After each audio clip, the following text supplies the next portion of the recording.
All right, everybody, go ahead and find your seat. I did want to say, I don't know how it was at the other places. We had, I think, about 89 people signed up for this, and we've got well over 200. Could you sign up? All right, thank you. Yeah, it's great.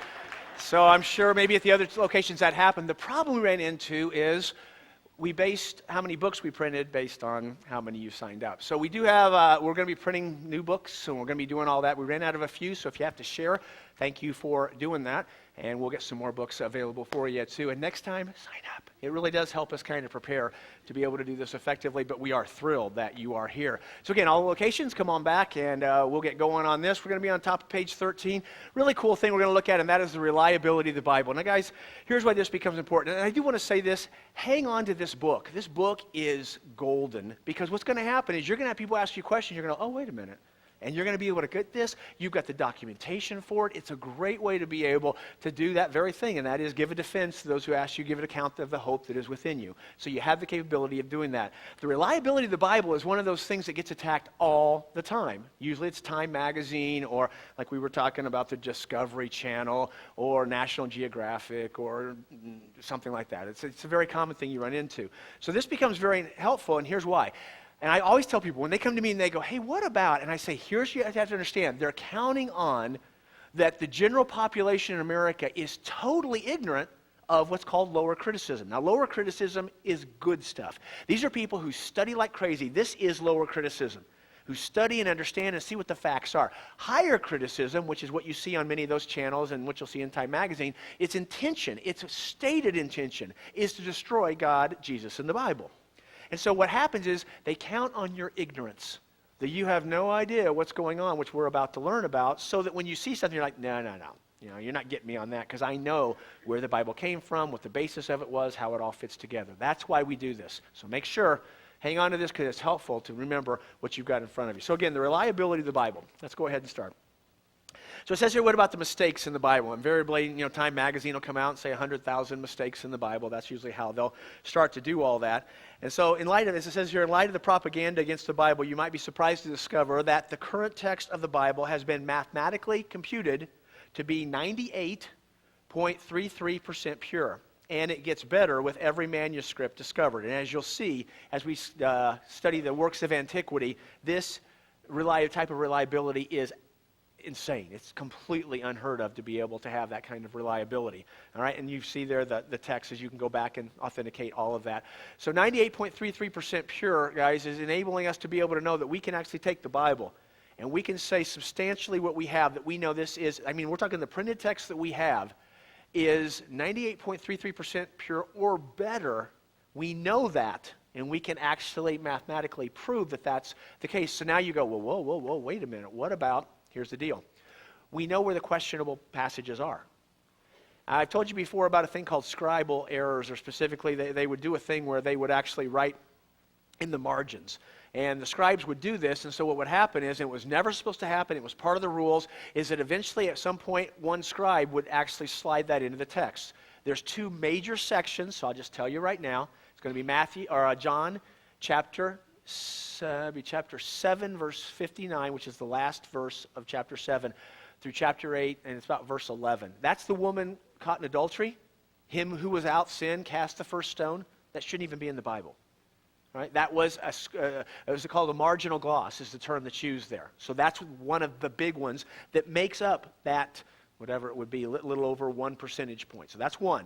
The second one is at the end of the book of Mark. In Mark chapter 16, verses 9 through verse 20, shouldn't be there. And that's where they talk about handling serpents and getting bit by them and not dying and all kinds of stuff. That was a marginal gloss that was placed over time. And then you have a few just kind of here and there. The point is, we know where these things are. So we don't have to go, oh my gosh, where's that 1+%? The reality is we know where it is, and we understand you'll never hear me teach about any of that stuff, because again, it should not be in there at all. It was included, and we even know when it was included in there because of the manuscripts that we have and the evidence that's there. So what I want you to see is the level of confidence we have, but what I want you to understand from a textual standpoint is what a big deal this is. So let me show you how this fits. There are basically, as it says here, two tests that you have when it comes to dealing with a work of antiquity. Now let me define that. A work of antiquity is anything before the printing press, okay? The printing press where you could artificially just turn things out changed everything. A work of antiquity actually had to have some kind of a scribe or something that was actually filling this out. So here's what you have. Here's the first test. To find out if a work of antiquity is reliable, as it says here, the first test is the number of manuscripts. That's your next blank there. The number of manuscripts. So check this out. In all the works of antiquity, Shakespeare, Caesar's Gothic War, you name it, surprisingly, the New Testament is number one with 27,000 manuscripts. That's your blank, 27,000.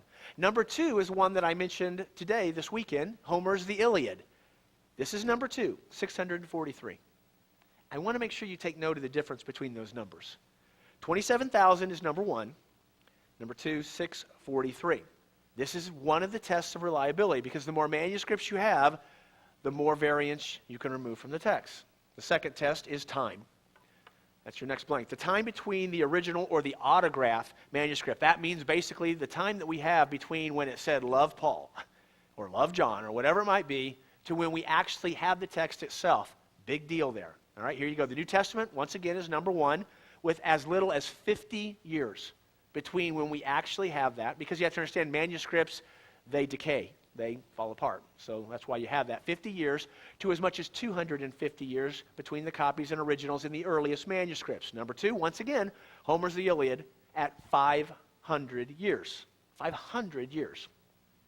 The rest of the work of antiquity, as it says here, range between 750 and 1,600 years. So what you have to understand is that the only logical conclusion by people who actually know, and that's, remember, they don't want you to know this, is that the New Testament is the most reliable work of antiquity, and it is accepted by such by people who study this. What that means is this: if you throw out the New Testament as unreliable, which Time Magazine and others always try and do, you have to understand that you just trashed every work of antiquity. Shakespeare, gone. Caesar's Gothic War, gone. Everything before the printing press is grossly unreliable if, in fact, the New Testament is thrown out. Let me give you an illustration of that. So it says here, the New Testament has 20,000 total lines with only 40 lines in question. I told you where the bulk of those were, in Mark and in John. The best by far, once again, number two is Homer's The Iliad with only 15,600 lines, yet 764 in question. And from there, it just gets worse. Not a single document can come close to the New Testament. Now, we'll come back to that, but what about the Old Testament? Here's the thing that's interesting, guys. When you look at the New Testament, one of the big things is the huge volume of documents we have. I mean, it's great. When you go to the Old Testament, it's the exact opposite. One of the proofs of authenticity is the few manuscripts that we have because of the rules that they put in place. Now, here's why. Let me tell you why that happened. What you have to understand, guys, is when it came to the New Testament, they had a brand new church that was starting, and you had all over the Roman Empire, they needed to send out all of what we call the New Testament, the Bible. They needed to send that out to all these new Christians, these new churches. And so, the quick as they can, they're making manuscript after manuscript so that people could have them, because in the Christian church, we get the opportunity to know God individually. So because of that, we get to study the Bible, we get to learn it ourselves. That wasn't true in the Old Testament. You see, in the Old Testament, people were separated from God, and you had to go to the temple and had to go through the priest to get to God. And so guess what? Only the priests could have the Bible. Only the priests could have the Old Testament. And so there were very few of them even available, and here's one of the reasons why. Listen to what you had to go through to actually be able to make a new manuscript. Let's just read this. A synagogue roll must be written on the skins of clean animals. They must be prepared for the particular use of the synagogue by a Jew. They must be fastened together with strings from clean animals. Every skin must contain a certain number of columns equal throughout the entire codex, which is a book. The length of each column must not extend less than 48 or more than 60 lines, and the breadth must consist of 30 letters. The whole copy must be first lined, and if 3 words be written without a line, it is worthless. The ink should be black, neither red, green, nor any other color, and be prepared according to a definite recipe. An authentic copy must be an exemplar from which the transcriber ought not to the least deviate. No word or letter, not even a yod, which was it's just a little, in Hebrew, it's just a little bitty quick line that changes, the meaning of the word itself, must be written from memory, the scribe not having looked at the codex before him. Between every consonant, the space of a hair or thread must intervene. Between every new parashah, which is a paragraph, or section, the breadth of 9 consonants. Between every book, 3 lines. The 5th book of Moses must terminate exactly with a line, but the rest need not do so. Besides this, the copyist must sit in full Jewish dress. He must wash his whole body, not begin to write the name of God with a pen newly dipped in ink, and should a king address him while he's writing that name, he must take no notice of him. Wow. That's how strict it was to be able to go through this process now. As it says here, manuscripts not following these rules were immediately burned. It's your next blank, burned. They believed in this quality control system so much that the new manuscripts were given equal authority with the original immediately. Now, we do have proof that this really worked effectively. As you may be aware of, and I want to, if I can, I want to show you the Dead Sea Scrolls. I want to give you an idea of kind of what this looks like. These are the caves of where they were found. In February, March of 1947, a Bedouin shepherd boy named Muhammad was searching for a lost goat. He tossed a stone into a cave high up on a cliff on the west side of the Dead Sea, about 8 miles south of Jericho, where he heard pottery shatter. He went to investigate. On the floor of the cave, he found large jars containing leather scrolls, and you probably saw what those scrolls looked like, wrapped in linen cloth. Because the jars were carefully sealed, the scrolls were in excellent condition, even though they'd been placed there in AD 68. What a great find. These manuscripts predated the present ones by 1,000 years. That's your next blank there. In some cases. Now we could see if it was accurate, had it been copied well for those 1,000 years. So how accurate? Here's an example. Of the 166 words of Isaiah 53, there was only one word in question, the word light, which in the Hebrew is only 3 letters, which was added in verse 11. And it did not significantly change or affect the meaning of the passage. After 100 years of transmission, that was the only change. It clearly shows God's hand. So try this out. In a scientific investigation of the Old Testament, Wilson points out that over the time period, from 2000 to 400 BC, the Old Testament consistently presents about 40 kings in chronological order with references to kings of the same country and with respect to kings from other countries. So what's the big deal? Well, mathematically, there would be only one chance in 75 with a whole bunch of zeros behind it. You see, I don't know, million, zillion, gazillion, bazillion, whatever that is, that this could be humanly copied and over, and yet it is still completely accurate. As you'll soon learn, if you have a 75 with 22 zeros behind it, it's virtually impossible that it could happen, and yet God did it. It is accurate, and it is reliable. Page 16. Now, here's what I want to do for you. I told you that years ago, when I was in Bible college, I had to figure out whether or not Christianity was true, whether it was some other faith, something that could self-authenticate itself. And I got to thinking about maybe helping you see what I went through. All right, you're starting to see some of the facts and the truth. We're going to look at archaeology a little bit and some of that kind of stuff. This is the stuff that was coming at me about Christianity. What I thought might be helpful to you is to see some of the other stuff that I saw. It occurred to me that I could just take, and so I just kind of said, what religion could we look at? And so I thought Mormonism. Now, if you've got Mormonism, you've got 3 additional documents to the Bible, and that is you've got the Book of Mormon, the Pearl of Great Price, and the Doctrine and the Covenants. And I looked at that, and I thought, okay, I remember when I studied this, and I looked into Mormonism, and I looked at the same type of thing. Okay, let's see if it can self-authenticate itself. It's a large religion. It's a growing religion. You know, probably lots of good people who are involved in that. What about that? And I want to show you the dearth of facts, of what was not there and what I actually found. So I thought, you know what? I'm going to at least show you some of what I experienced that gave me so much confidence to see Christianity so true. So follow me as I read along. It's what I call a fair comparison. The Book of Mormon was supposedly translated from the golden plates less than 200 years ago, and yet it has no manuscript evidence, none. By comparison, the New Testament is 2,000 years old, and we have over 27,000 manuscripts. Even the Old Testament has good manuscript evidence, and it is over 3,500 years old. Mormonism states that the Book of Mormon is the, quote, most correct of any book on earth, and it cites the place there. We can prove the Bible conclusively, so now the Book of Mormon has to do the same. Something past the burning in the bosom proof, which that's what they say in Moroni, I believe is how it's pronounced. We can't allow it to be in the same league with the Bible until it has been proven like the Bible. So let's look at that. This is from A Ready Defense by Josh McDowell. Gives you the page 348 if you want to look that up. Archaeology against the Book of Mormon. Now remember what we're about to see with archaeology and the Bible. Number one, no Book of Mormon cities have ever been located. Number two, no Book of Mormon names have been found in the New World inscriptions. Number three, no genuine inscriptions have been found in Hebrew in America, which all these things are said in the Book of Mormon. Number four, no genuine inscriptions have been found in America in Egyptian, which the Book of Mormon states was here, or anything similar to Egyptian, which could correspond to Joseph Smith's Reformed Egyptian. Number five, no ancient copies of the Book of Mormon scriptures have been found. Number six, no ancient inscriptions of any kind have been found in America, which indicates the ancient Hebrew or Christian beliefs. Number seven, no mention of the Book of Mormon persons, nations, or places have been found. Number eight, no artifacts of any kind which demonstrate that the Book of Mormon is true has been found. Number nine, on the contrary, rather than finding supporting evidence, Mormon scholars have been forced to retreat from traditional interpretations of Book of Mormon statements through archaeological finds. Since the golden plates supposedly found in New York in 1957, William Duncan Strong of the Department of Anthropology at Columbia University in New York City responded to a common question. The question which you ask concerning the Book of Mormon is one that comes up quite frequently. I may say that I do not believe that there is a single thing of value concerning the prehistory of the American Indian in the Book of Mormon. The book is untrue biblically, historically, and scientifically. And there's the reference for you.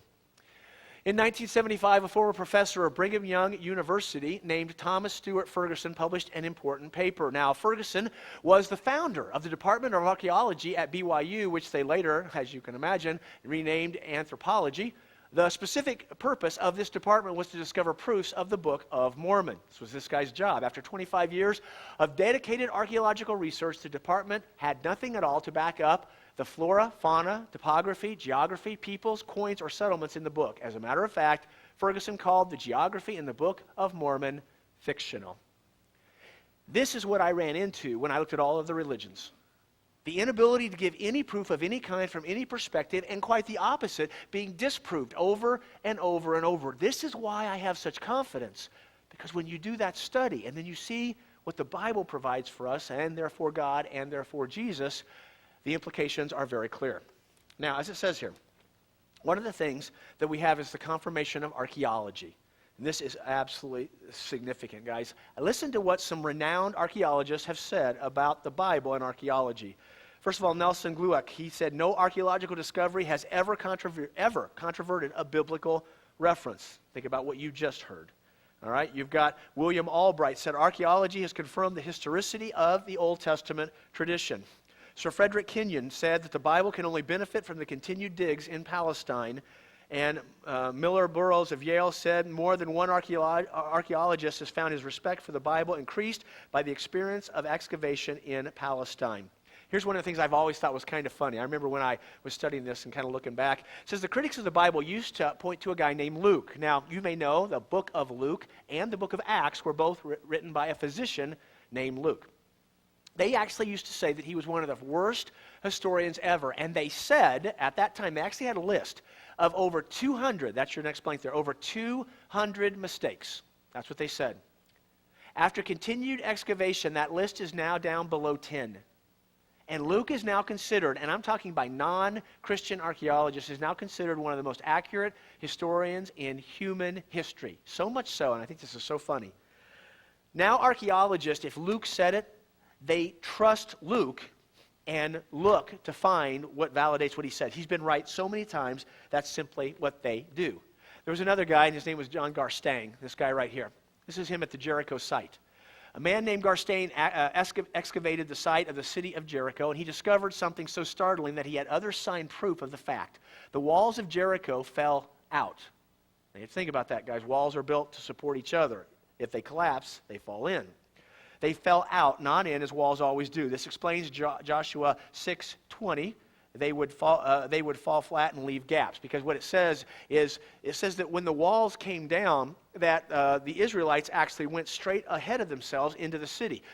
the walls of Jericho and the size that they were, if they actually all fell in, they would have created piles of rubble that would have been made it impossible for them to go in. If they go out, therefore creating all this additional space available, they could be able to walk right in. And it actually, Garstang believed it looked like an explosion happened and just blew the walls down, which is about what happened there, what God took place. Now, from the standpoint of those who study ancient literature and those who study archaeology, the Bible is considered to be the most reliable work of antiquity by far. Remember that? Next time, as I said, Time Magazine yet makes another attack on the Bible. They simply have an agenda. They are the ignorant ones. The Bible's reliability is not in question in any way. All right, now we get really kind of interesting, guys, because we move on right here to fulfilled prophecy of the Bible. This is such cool stuff, guys, because now just understand what this means. This means somebody saying, here's what's going to happen in 50 years, in 100 years, in 1,000 years, very specific things that are going to be said, sometimes hundreds of years away, and it happened exactly as the Bible said it would take place. We're going to see it both with the Bible, then we're going to turn and look at the prophecies about Christ. And you have to understand mathematically what begins to happen, and we're going to show you specifically what takes place here. So right here, as it says, we can never underestimate the importance of the reliability of the Bible. However, and don't miss this, reliability does not prove that the Bible is God's word to people. That's your next two blanks, God's word. It does not prove that the Bible is God's word to people. Fulfilled prophecy does that. And that's what we're going to see over the next little bit. When we think about prophecy, guys, you have to realize we have to get rid of all the crazies that we usually think about when we deal with that whole thing. One of those would be right here. This guy, Jim and Tammy Baker, remember all that? They consider themselves prophets, 25 years, 25 counts of fraud dealing with the PTL scandal, what took place, the moral failures, Heritage USA, all the garbage that happened there. You got this guy right here. I remember when he did this. Oral Roberts announced that God had told him that if he didn't get $8 million, God was going to take him home, i.e., God's going to kill me. He's holding me ransom for $8 million. And a guy came through at the last moment and supposedly saved Oral Roberts' life. But I was kind of curious. It's like, no, just let's see what happens. You know? I really wanted to see that happen. People who predict the end of the world in detail and it doesn't take place, guys like Hal Lindsey and stuff like that, who write a book saying 1984 and turn right around when they get it wrong and say one in 2000. This gal right here, Jean Dixon, she's dead now, so she knows better. But the reality is she could be right about 50% of the time, which according to the Old Testament, as you're about to see, means you're dead 50% of the time if you claim to be a prophet. And then people who heard a word from the Lord or God told them something. And so we hear that kind of stuff and go, okay, that's a prophet. Please do not equate that with what we're seeing. The true, what a prophecy of God is actually all about. This was what it was. And so I want to give you, God gives some very clear directions on the Old Testament about how this fits. It says if the prophecy was from God, then there were certain things that must be true. So here we go. First of all, it must come true. God never gets it wrong. So if it's from God, it will always come true. Secondly, if it doesn't come true, then whoever it is a false prophet and must die. And that would be Jean Dixon, okay? That's Deuteronomy 18:20. They actually were stoned to death. So as you can imagine, there weren't a lot of people appealing to be prophets at that point because of that. He must not counsel against God or toward false gods. Even if a prophecy does come true, they accidentally get it right, then they are false. Number 4, they must not promise false hope when there is no hope. Number 5, they must not be ungodly in their own lifestyle. They actually had to live it themselves. So what we have there is a very clear illustration of how this must be. So it must be, therefore, clear, exacting, and measurable, and it was a test to see if God had actually spoken. And here's what I love. Listen to what God says. Isaiah chapter 41, verse 23a, it says, declare the things that are going to come afterward that we may know that you are gods. God actually looked and said, okay, here's a test. If you say you're a God, then all you have to do is tell us the future, and it has to come true every single time. That's all. As long as you get that right, you get to be God.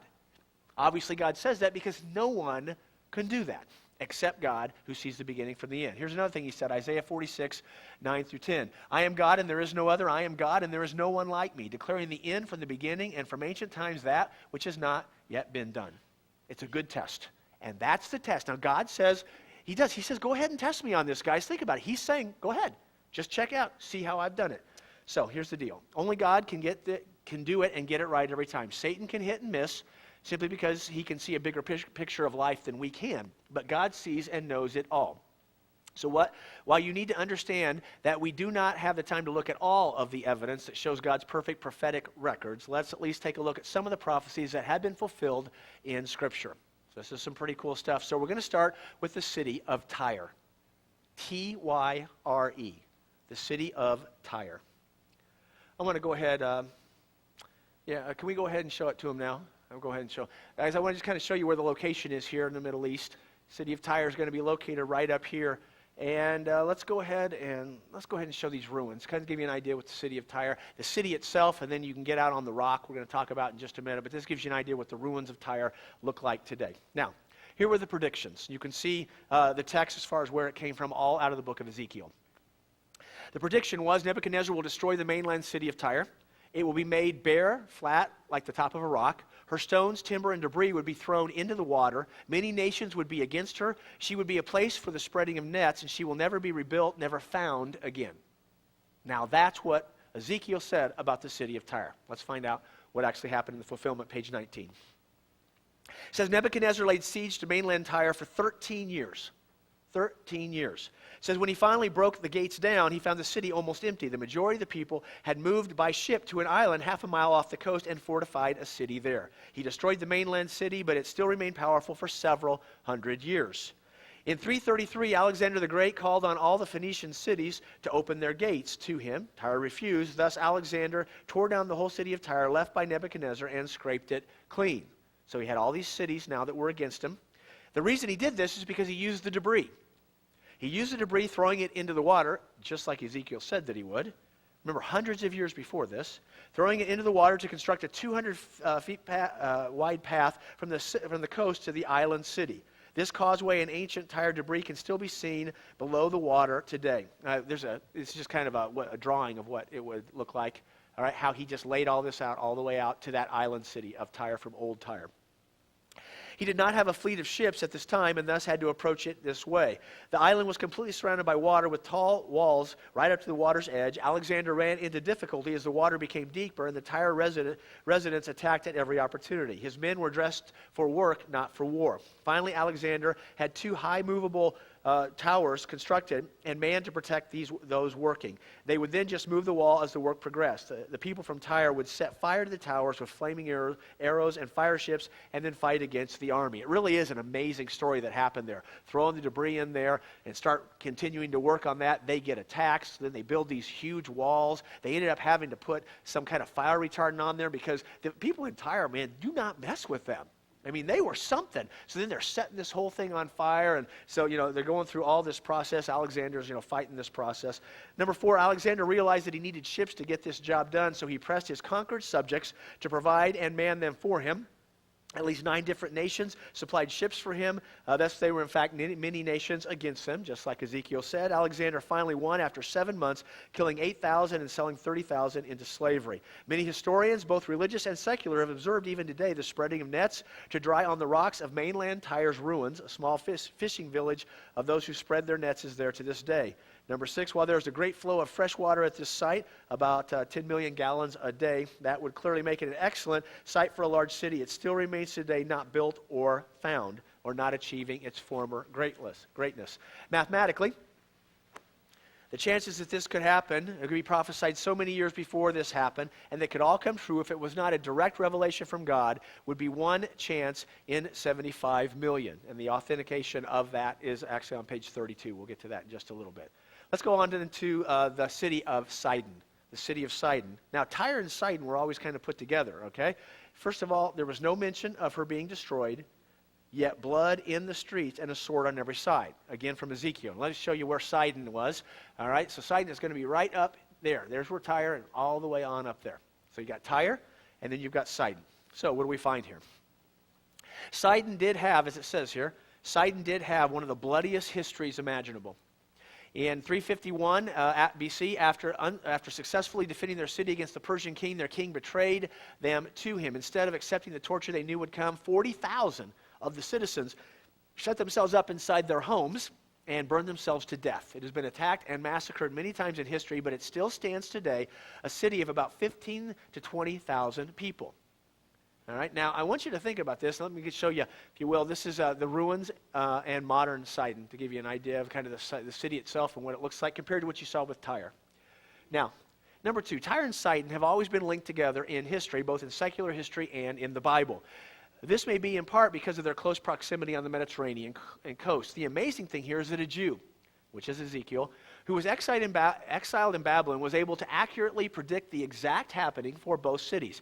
How did he know which one would fall while one would remain but had a bloody history? These were both great cities when he wrote this. Now this would be like doing this, guys. This would be like saying that San Francisco, right here, it's going to fall. Being very specific about how that would happen. While LA, no, it's not. It's going to have constant wars and bloody battle, but it's going to survive, saying that both of them, and he said it at the apex, when they were both doing very well as cities, no hint of what would happen hundreds of years later. Would both fall? Would either fall? How would they fall? All these questions had to be answered, and yet this guy got it right every single time. And honestly, guys, the skeptic has to somehow figure out how on earth he was able to pull this off and do it. Page 21. The next city was Edom and the city of Petra. This is an amazing study. Amazing study. Here's what we find. This is by Isaiah, Ezekiel, and also Jeremiah. Here's what they said. It will have a bloody history. It will be conquered by Israel. It will become desolate and no one will live there. It will be laid west from Teman to Dedan. People will not pass through it. People who see it will be horrified by what they see, and wild animals will inhabit the area. So that's what they said would happen. What's the fulfillment? First of all, the Edomites had a terrible, terrible bloody history. Number two part of that history was when the Jews invaded them. This prophecy would seem ludicrous because after it was made, the Jews were taken into captivity, into Assyria and also into Babylon. But 4 centuries later, Judas Maccabees led a revolt of the Jews that killed 40,000 Edomites and forced the remaining ones to be circumcised. This effectively forced them to become Jewish and removed them from history as a nation. How on earth do these guys know that? The land that is known as Edom is desolate and uninhabited. The only city in all of Edom that is not deserted is Teman, which is exactly what was said. It's called Maon today. It's a prosperous town on the eastern border of the land of Edom. Then number 5, there used to be great caverns that would go through this area all the time. Now there are none of these, and the only ones that actually go there generally are tourists. Now, those who visit Petra are amazed and horrified at what they see. Now, I want to take you there, all right, because you've seen it. In Indiana Jones, and if you remember the Last Crusade, you saw it. They called it the Valley of the Crescent Moon or something like that. All right, but I want you to see Petra. This was actually the city.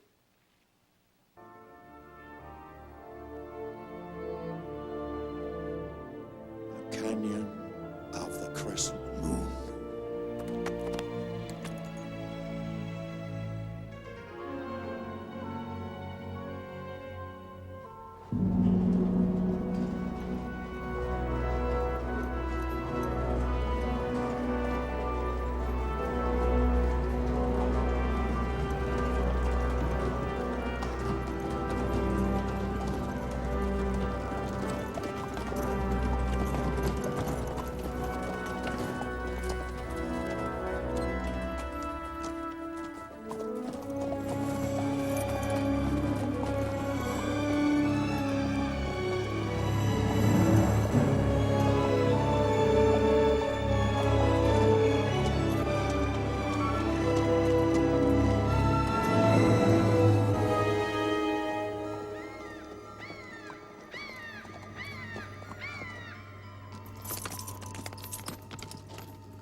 So as you can see, it's pretty amazing, but what's really wild is what's inside of there. So listen to this. This great capital city was hewn out of rock. It's awe-inspiring to see. In this desert land, it's a magnificent achievement. A city dug out of the rock with a theater seating 4,000, temples, altars, monuments, and homes. It's breathtaking, and yet it sits uninhabited and decaying.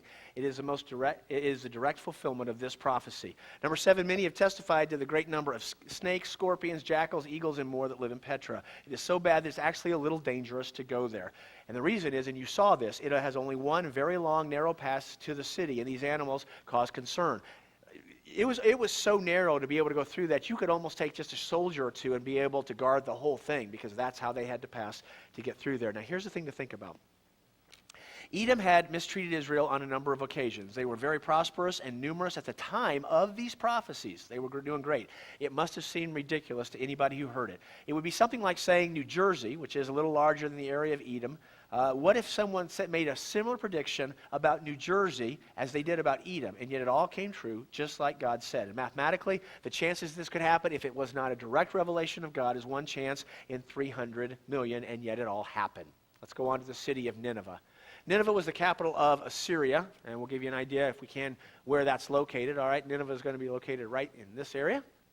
So that's where we're talking about now, the city of Nineveh. Again, that's your next blank. You get this out of Nahum. Here's what he said. It would be destroyed in a state of drunkenness. It would be destroyed in an overflowing flood. It would be burned. It would fall easily like ripe figs on a tree when shaken, and it would be totally destroyed. So what's the fulfillment? The end of Nineveh began with a battle outside the walls where a self-assured the Assyrians indulged in an evening drinking and eating party. When attacked, they were routed by the enemy and took refuge inside of the city. So here they are getting drunk because they were so sure they couldn't get attacked.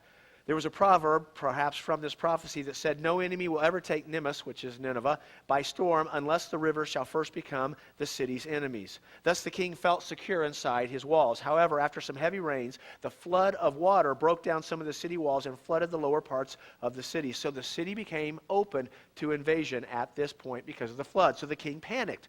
He ordered all his possessions and concubines to be brought in the palace, sealed it off, and burned down the palace and all who were within it.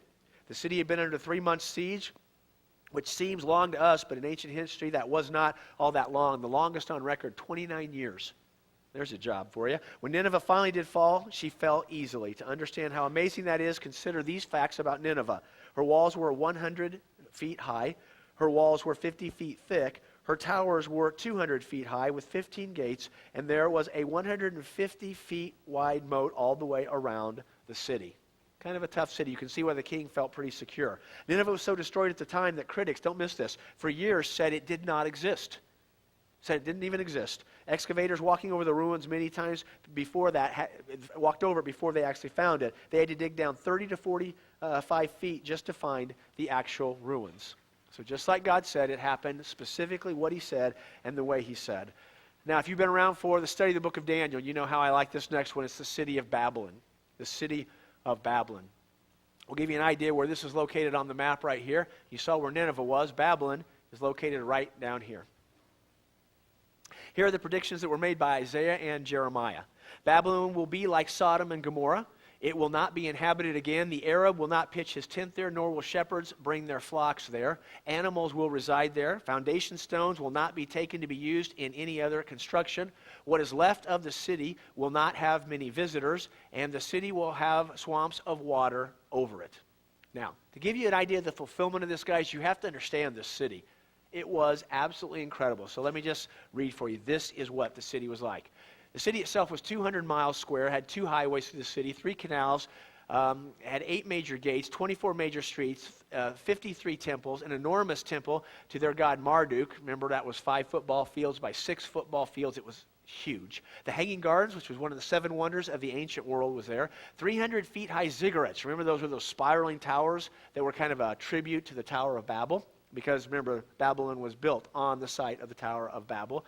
At least they believed that it was. A bridge over the Euphrates River, 2 walls around the entire city that were 300 feet high. Remember that. A football field straight up. The inner wall, remember it was 2 of them, a football field straight up. The inner wall was 21 feet thick with 420 feet watchtowers every 60 feet. The outer wall was 11 feet thick with watchtowers. Then 6 feet from this was a moat of water which had been diverted from the Euphrates River, which ran around the entire wall. The Greek historian Herodotus declared that the wall ran for 56 miles around the city, and all this happened in the 6th century BC. Now, I want you to think about a city like that for just a minute. And now I want you to realize how ridiculous Isaiah's prophecy must have been before Babylon even came to power. Please don't miss that. Isaiah, the prophet, prophesied what he said before Babylon was even in power, and talked about what would happen to them after they came in power and their downfall. Jeremiah's prophecy was spoken at the height of Babylon's power. Can you imagine what people thought about what they said was going to happen here, given all of that? Number 2 there, Babylon has never been repopulated, even though it has many positive things about it. The Bedouin Arabs have superstitions about putting tents there, and thus they do not do it. And because of all the rubble and poor soil, it is not suitable to pasture sheep either, just like God said. Many animals are wild to the desert, reside in the remains of the city. Many times stones from other sites were used to build the other buildings. It was a very common thing. They would move those sites. However, none of Babylon's foundation stones have been removed and used elsewhere. Basically, all the ancient cities are on a tourist route, all except Babylon. Virtually no one comes to visit it. Just excavators pretty much go there. A large part of the city is under silt, and the Babylon of Hammurabi is under the water table. Mathematically, the idea that this could all happen without being a direct revelation of God is 1 chance in 5 trillion. On we go. Now, guys, there are many more. It's just a reality that we could go through. These were ridiculous prophecies. Please understand, when these were stated, they made absolutely no sense. And yet they happened over and over, not once, not twice, but every time God said it in the Bible, it came true. Every single time. The problem that we have, and the conclusion we have to come to, is that there has to be an answer for that logically. Because nowhere in any other literature, in any other religion, is anything remotely close to what we see taking place here. The only explanation for this is direct revelation from God. Here's what you have to understand. We're beginning to see, guys, that following Christ, following Christianity is not a mindless intellectual leap, but it's actually a choice and the only intellectual choice that one can make. No other faith is be able to verify or prove itself except Christianity. And so because of that, what we have to understand is that we can trust it. Here's the other thing. These prophecies and the way God was able to look hundreds of years in the future to be able to say what was going on ought to be something that ought to give us a little bit of encouragement. Think about it. If God can look ahead at whole nations and say, here's what's going to happen, then we ought to also be able to know that we can trust our future to Him as well. Because over and over He's proven Himself to be true, and if He can handle that with nations, maybe we don't have to be so fearful of our life and where we're going and what's going on. So the reality is this: we can trust God. And it says, once again, I am God and there is no other. I am God and there is no one like me, declaring the end from the beginning and from ancient times, that which has not been done. And like I said, it's a good test. Flip over to page 27. We're going to go ahead because we got the time to be able to do this. This is a really cool one, guys. We're going to talk about the person of Christ. The person of Christ. What we mean by that, guys, is if we're going to talk about this, we have to be able to look at that which the Bible is focused on. The Bible has a focus in the Old Testament to the Messiah, Christ. In the New Testament, it's all about Jesus. And so we need to understand a couple things about Him. So we're going to look at the person of Christ. We're going to look about the prophecies of the Christ, which mind-blowing. And then we'll look at the resurrection of the Christ to be able to tie this whole thing together to understand why this is significant. What we have here, guys, is this. Without Jesus, without the Christ, there is no Christianity. So because of that, we need to understand some of the historicity of who Jesus actually was. So, as it says here, this is your next blank. We know that Jesus was a man of history. I got to tell you, every once in a while, some crazy higher critic will try and say somehow that we don't even know if Jesus really existed. And it's always like, wow, I mean, they really are counting on us being completely ignorant of the facts. So here you go, guys, and it's all documented for you. Here are secular historians who cite specifically about Jesus. So here you go. Just some of the historians who talked about Jesus are Cornelius Tacitus. Again, you see all the references here that you can follow with this. Lucian, Flavius Josephus, I quote him a lot. He was a Jewish historian in the 1st century. Suetonius, Pliny the Younger, Tertullian, Marabar, Serapion. You've got Justin Martyr. The Jewish Talmud actually talks about Jesus. Thallus, and this is a real interesting one because Thallus actually refers to the darkness that accompanied Jesus' death and said it was a solar eclipse. And we'll talk a little bit later about why that can't be. Well, we talk about here, it could not have been because it was a time of full moon. But the reality is that each one of these were referring very clearly historically to a guy named Jesus. Now, here's the other thing to get. Not one recognized religious ruler or leader ever claimed to be God except Jesus. Not Moses for Judaism, not Paul, not Buddha, not Muhammad, not Confucius, not one. Only Christ claimed deity and convinced a great portion of the world that He really was God. So, let's consider some stuff about that.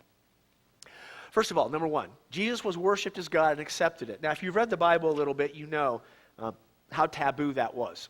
there were a number of different times where someone would fall down in front of a human being, someone like an apostle or something like that, and they'd say, hey, no, don't worship me, worship God. And they would do that. Even the angels, when someone would fall down in front of them, would go, whoa, don't do that, only worship God. Yet here's Jesus, both expecting and accepting worship. Number 2, Jesus acted like he had both the right and the ability to forgive sins, which is something only God can do, and was pointed out to him a number of times, and he said, yep, what's your point? I am God, basically.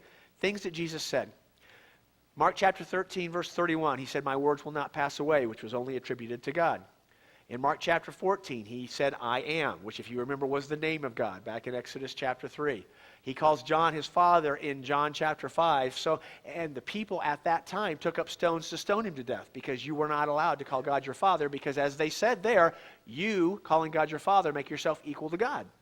That's how it was in the first century, and they got the point. If you remember in John chapter 8, again, he called himself I am, or Yahweh, quoting back to Exodus chapter 3.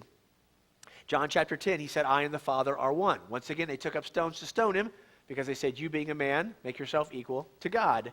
In John chapter 14, to his disciples, he says, if you've seen me, you've seen the Father.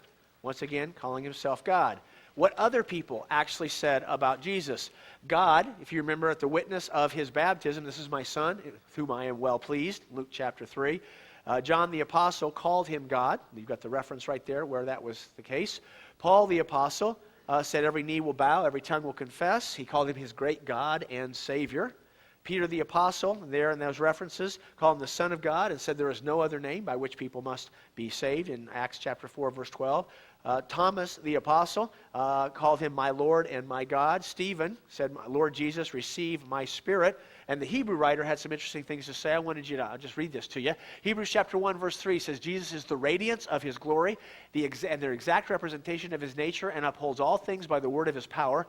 When he had made purification of sin, he sat down at the right hand of the majesty on high.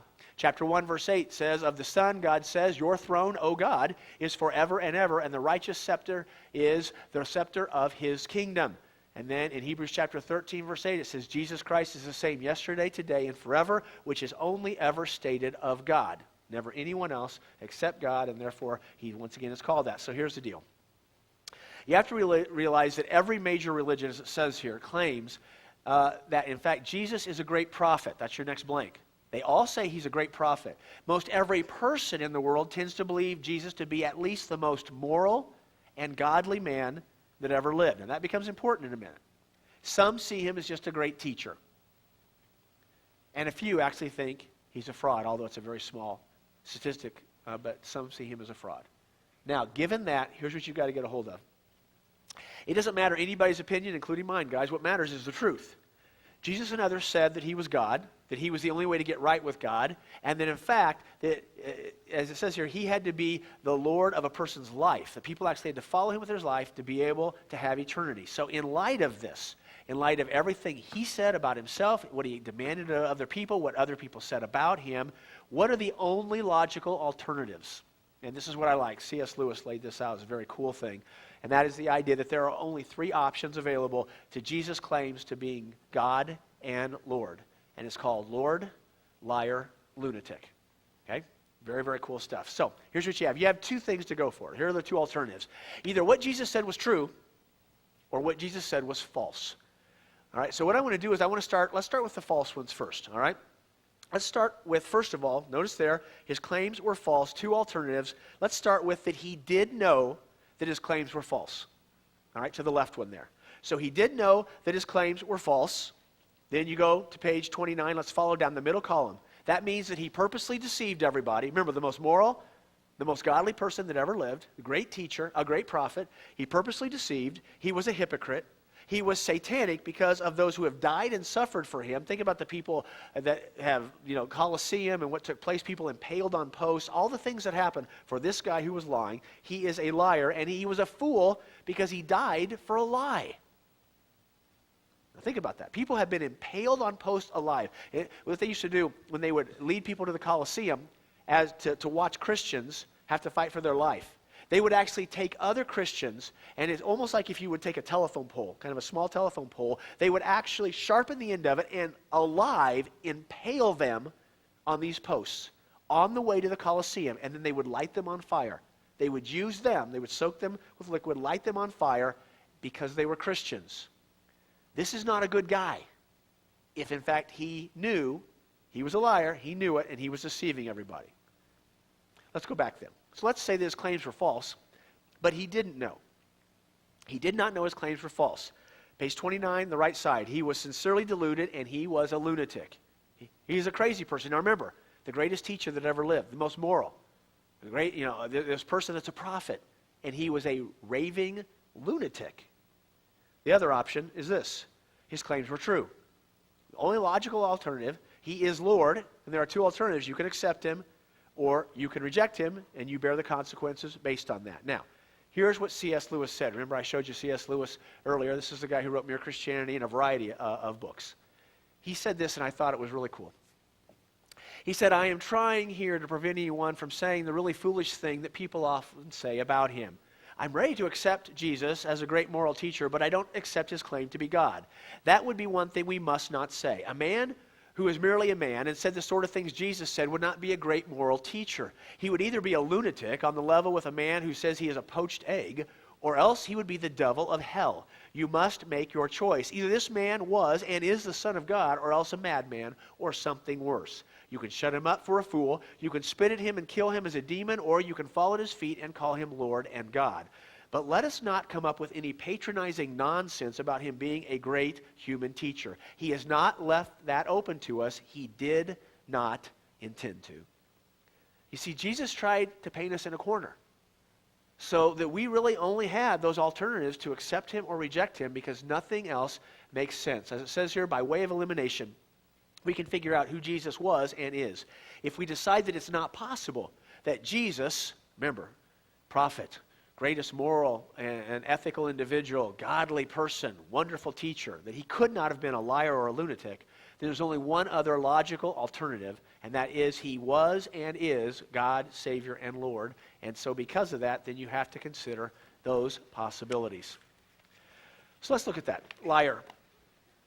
If we're going to say that in fact Jesus was a liar, if we're going to make that statement, you've got a couple problems that you have to deal with.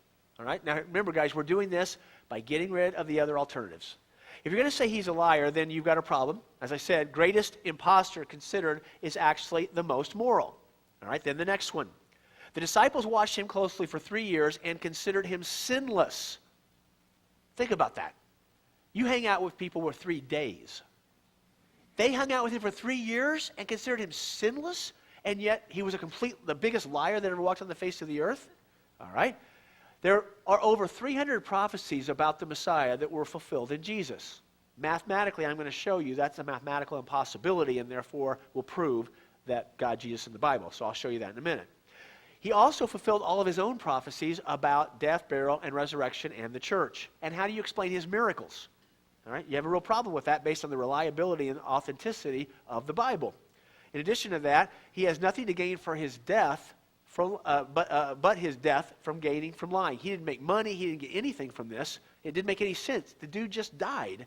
And what about his disciples? How they were transformed from, at times, almost imbeciles in the way they behaved to these confident, rock-solid leaders. Absolutely makes no sense. All right? If he can't have been a liar, if simply that doesn't make, there's too much against that, what about he's a lunatic? This guy was crazy. First of all, each of the liar reasons apply to the lunatic part of it. You have to go through those same things. In addition to that, how could it be that many people, not just his followers, consider him to be the wisest man that ever lived if he was the craziest man that ever lived? And why is it that instead of seeing traces of insanity throughout the New Testament record of Jesus, we see the opposite? He was controlled, he was in charge, he was logical and intelligent, far beyond those with whom he came in contact. Jesus took on the most brilliant, respected men of his day and defeated them each and every time. How can this be the record of a raving lunatic? So because of that, plus all these, he couldn't have been a lunatic, and the other only alternative is he was Lord. So if Jesus is not exactly who he said, he cannot be a prophet or a good man or a moral man.